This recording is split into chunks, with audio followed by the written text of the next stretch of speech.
Okay, hello guys, and welcome back to Fox to Fox Reports. Welcome to the pre-match review for Fulham versus Leicester City.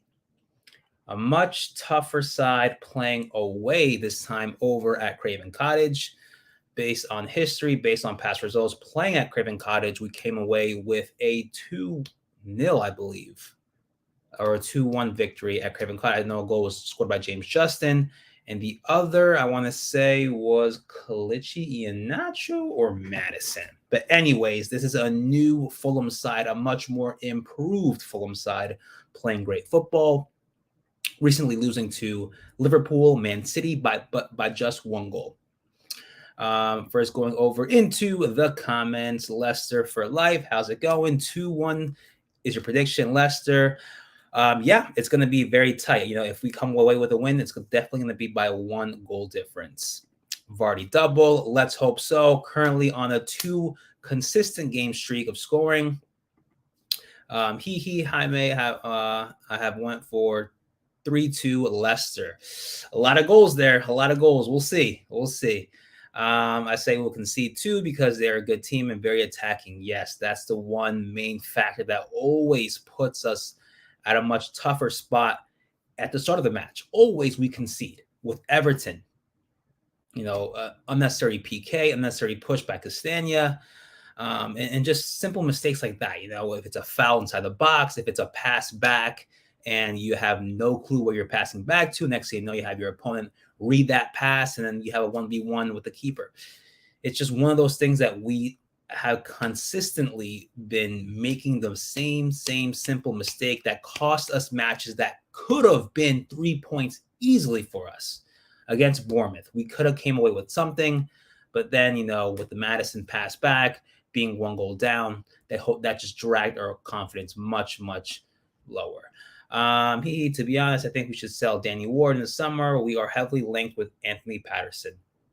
Yes, for sure. Definitely with Everson playing very great, we need to have some sort of competition for him coming forth next season. Danny Ward, as much as he's been with the club, it's not looking to be a good fit for him to compete with Everson, because Everson's completely has just outshined him based on these previous, short amount of matches.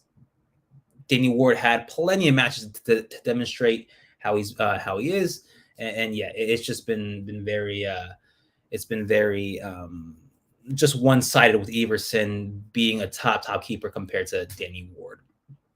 Ants, go get into them. Yeah, definitely, man. I'm for sure. I don't know what to expect, but I'm half scared, half hyped for tomorrow. And guys, if you haven't seen Ants Leicester fan channel, check it out. Great vlogs, great match day vlogs, everything. His content. He does transfer talks, does live stream as well. So definitely check out his channel. Don't forget to give him a like and drop a subscribe. But yeah, going first into the table at the moment as it looks. We are currently with 30 points. Nothing has changed compared to the match yesterday with Man City and Leeds. Surprisingly, Leeds scored. Could have been bad. Could have been worse if Leeds got a draw.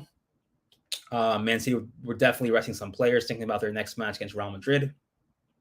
So as it is, the prediction that I have is if we get a win tomorrow at Craven Cottage and Everton lose, there's a draw between Forest and Southampton. Are we safe?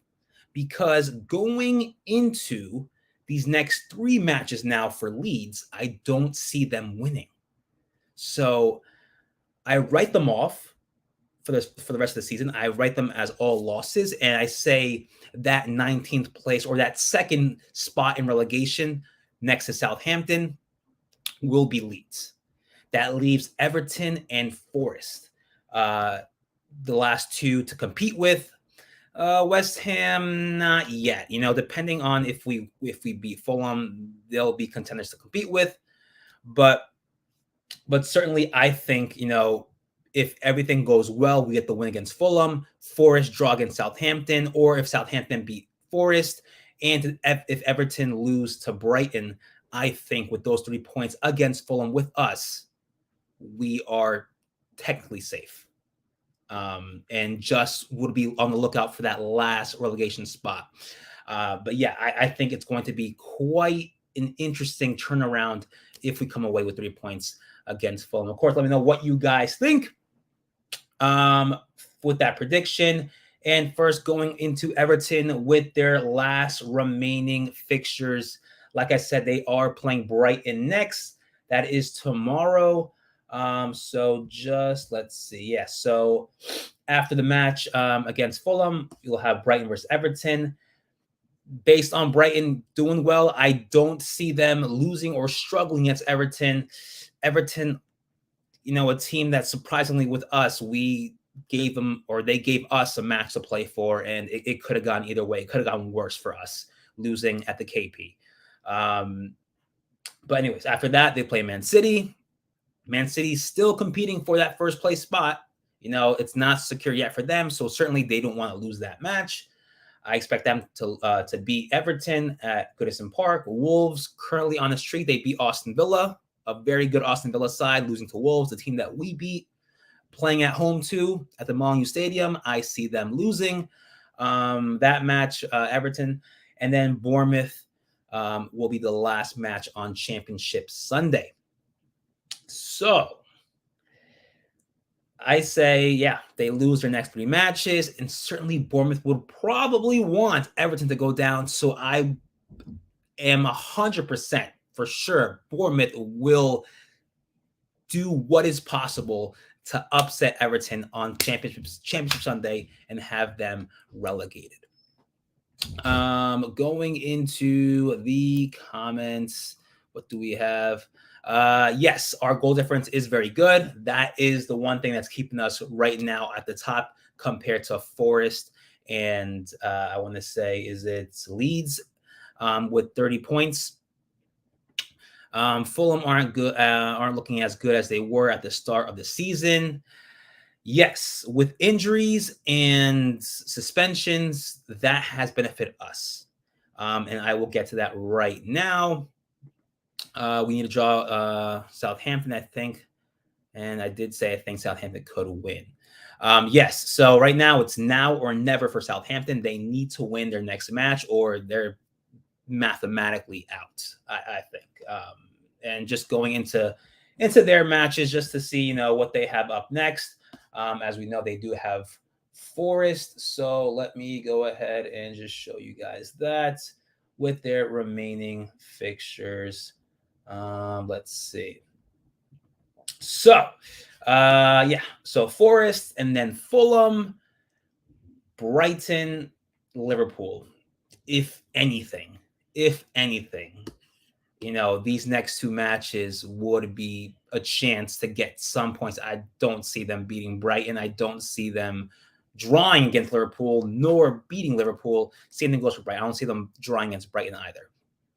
So, yeah, it's these next 2 matches are their final matches to at least get something, to some confidence to come up with for the last 2 matches. But yeah, if they lose this one and then they lose this one or even draw, they're out. So yeah, going into those injuries and suspensions, like I said, with Fulham, so let me show you guys that right now. So recently, Andres Pereira, Fulham's attacking midfielder, striker at times, is injured, out for the rest of the season. So that is one benefit for us. He won't be playing. As we also know, Tim Ream injured, out for the season. Lavin Kurzawa, not out for the season, but will not play tomorrow. And the big benefit for us is Alexander Mitrovic, suspended. His last game, thankfully, is tomorrow, and not this past week as it was. So yeah, he won't be playing tomorrow, which is a huge benefit for us because he did score at the KP. Strong striker, very good at set pieces, heading the ball in. Yeah, a lot. Yeah, Everson will grow up to be brilliant. Yes, without a doubt. And yes, Ward definitely I think needs to be sold in the summer. But yeah, so those are the things to take a look at. Is Andres Pereira and Mitrovic will not be in tomorrow's fixture, which is a big help. And yeah, just looking at Fulham's fixtures recently, recent results, they lost to Liverpool 1-0, Man City 2-1, pretty impressive, only a one goal difference. Aston Villa 1-0. They beat Leeds 2-1. You want to say that was quite a struggling game for them to only, beat Leeds by one goal. Everton 3-1. West Ham at home lost 1-0. And then Bournemouth, 2-1. So definitely not something to kind of taken to say that, they're doing bad now, or, the one goal difference against Man City and Liverpool, is pretty impressive. It's been, quite, up and down for Fulham, not really finding a ground, especially with the players that are currently out.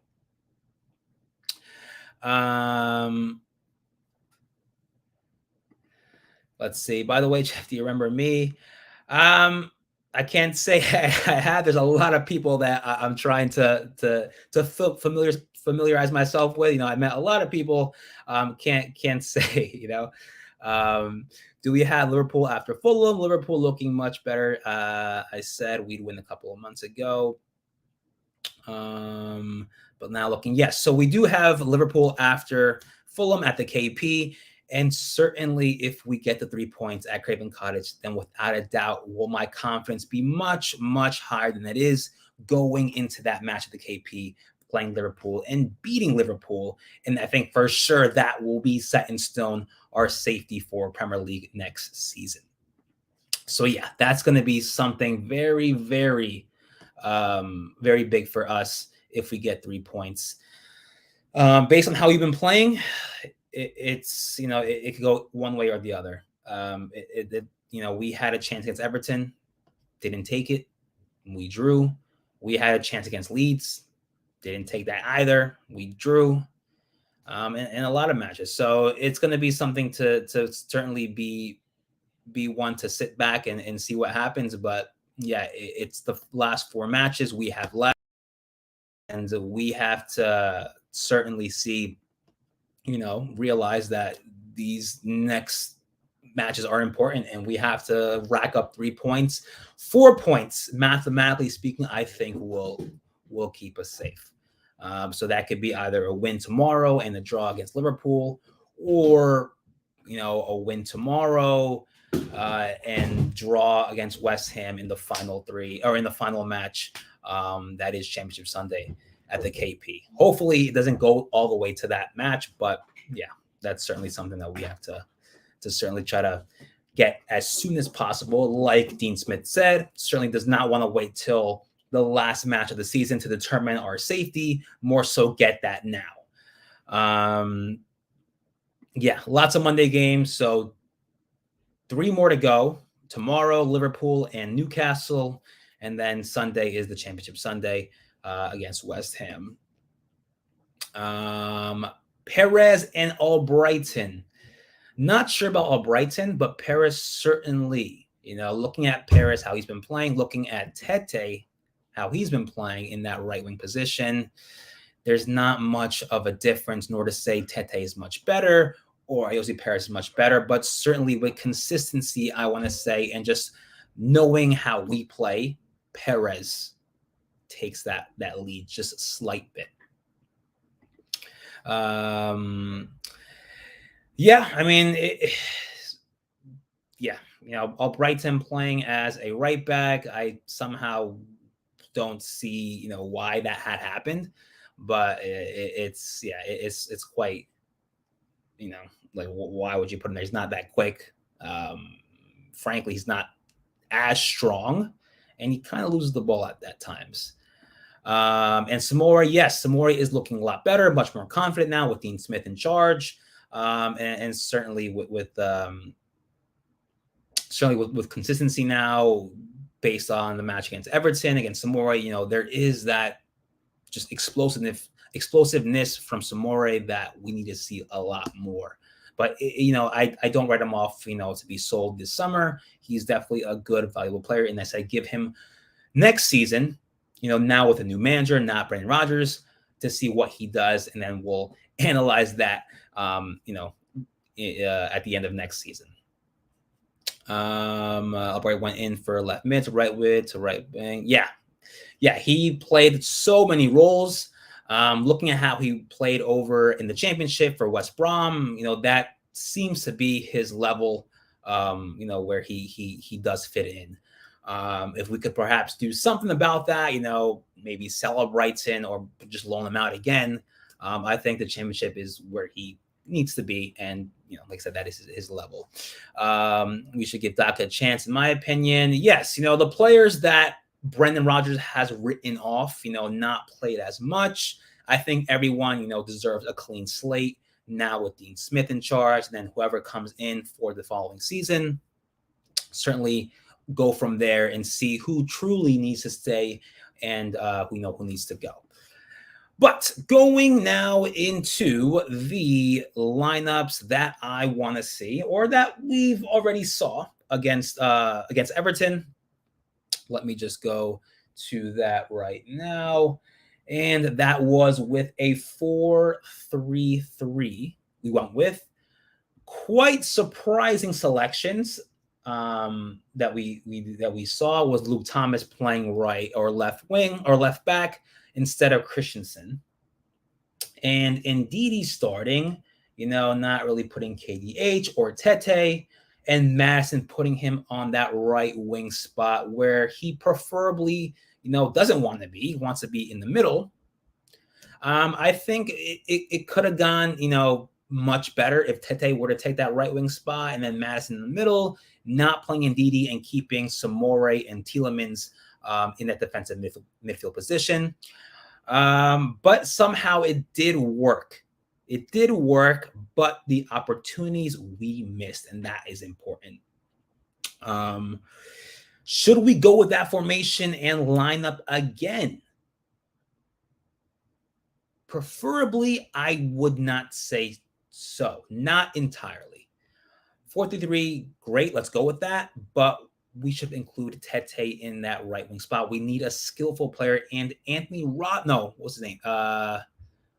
The player from the left back from Fulham, Robinson. Is his name Anthony? I think it's Anthony, right? Anyways, left back.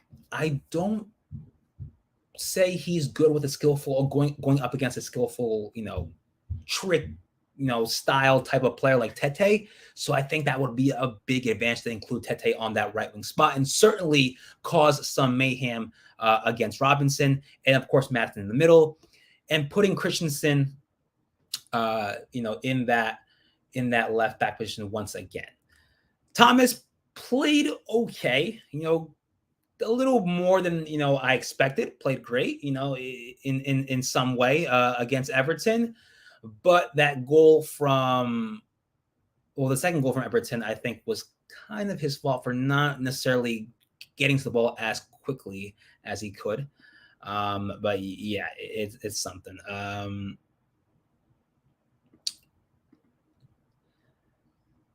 Yeah.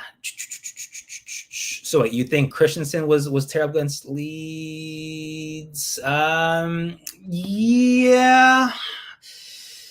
Yeah, Christensen, I won't say he's played a great game every single time, but if you were to, either choose Christensen or Thomas, it would go Christensen. He has much more pace, much more vision for attacking, great crosses. But he does have that temperament where it kind of sets him back, as far as making silly fouls and all that stuff. But, right now we are in desperate times. We need players that are going to be as effective, and and Christensen certainly overtakes Thomas in that role. So if we were to, like I said, switch into tomorrow's lineup that I want to see, that is changing Luke Thomas for Christensen. So let me go ahead and put him on there. Still don't have that Leicester City card for him. And then we take out Ndidi, and then we put Madison there. And then I want to say we put Tete. The only reason I wouldn't put Daka in just yet is because Vardy's been on the roll. He's been scoring the past two matches without a doubt. He needs to keep on playing. Daka, of course, when he's come on, he has been as effective. Certainly, all the defenders are tired out, and he has, with coming with fresh legs, using the pace, which almost could have got us a secured win against Leeds if he had come on much sooner. But yeah, at the moment, it's Vardy playing up top with Barnes, Tete. Barnes, I also will say, hasn't been playing much well at all. Against Everton, didn't do much. Had some moments, not really. But at this moment, we don't have an alternative for Barnes. You could say you put Daka there, but Daka's not really a left winger. Yeah, we'll have to see what how it goes for tomorrow. Certainly, tomorrow is a big game, and we need to use Vardy, in my opinion. There's a player in Barnes, but he hasn't shown it much more. Yeah, yeah. As you say, he has good days. He's not consistent, but there is talent in him. But I wish it was much more consistent. And in the matches that we really needed him, he hasn't really shown anything. And there's been a lot of speculation. Apparently, Aston Villa and Tottenham want Harvey Barnes for 60 mil, and not a bad price. Certainly based on how he's been playing this season, I wouldn't say he's not where near there. But if it's 60 mil, then that's a big, big benefit for us. Certainly, I don't see how they see him as that high in value. But like I said, if we can go for that price, then certainly let's cash in and get someone else. I like Harvey Barnes. Harvey Barnes is a massive, massive player, but looking for the future of the club, looking how we need someone to be really in a bit more consistent level, Barnes, I don't see him, doing much. I hope my prediction is wrong and he plays great these next 4 matches. But desperate times, he needs to play. We'll see what happens if we stay safe in the Premier League. Then we'll analyze that, once the season is over. But yeah, that's pretty much what I have for this pre-match review between Fulham and Leicester City tomorrow at Craven Cottage, which will be at 10 a.m. my time, Eastern Standard Time. And I think what's that? 11, 12, 1, 2, 3 o'clock UK time. Scary fixtures. What I didn't know actually was that we play first. We played before Everton and Brighton, and also before Forest and Southampton. It would have been much nicer if they played before us. Like that, we know exactly what result we need to get. But yeah, it's going to be quite some match. Fulham had less time to rest rather than us. We played on Monday. I think Fulham played on Wednesday against Liverpool. So it's going to be, we're not at a disadvantage. If anything, we have a higher advantage as far as, more days to rest. Mitrovic not playing. Andres Pereira injured. So it's going to be a much more, restricted side from Fulham as far as players, missing players not going to be available for tomorrow. But anyways, that's all I have. Like I said, I will see you guys next time for tomorrow's post-match review, hopefully, which will be me discussing us winning at Craven Cottage, getting to 33 points, and being, 85, 90% safe for Premier League next season. But all right, guys, I'll see you guys next time. Take care.